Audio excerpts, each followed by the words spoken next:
The enabling environment, transforming development to minimize risk creation.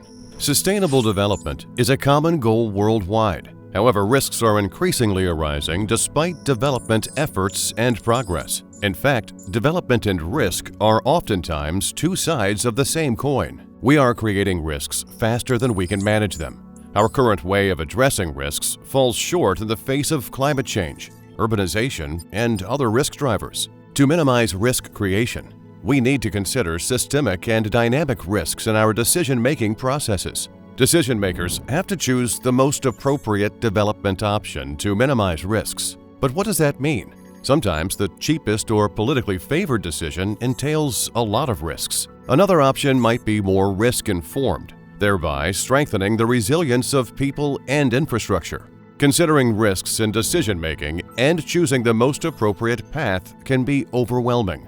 So the question is, how can we become more risk-informed in our development choices despite this complexity? Here, enabling environment for risk-informed development can help.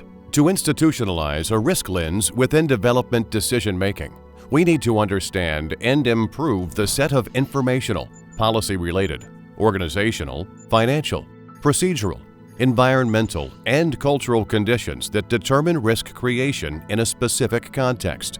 This complex web of conditions is what we call the enabling environment. The framework allows us to identify gaps and insufficiencies regarding risk-informed decisions in a specific context. These can be taken up by decision makers as entry points to develop more resilient solutions and build individual and organizational capacities accordingly. Improving the conditions of the enabling environment relies on action on all levels, from the national to the local and across sectors. To reduce risk creation, we need to transform development efforts. We get closer to our goal of sustainable development with each risk-informed decision.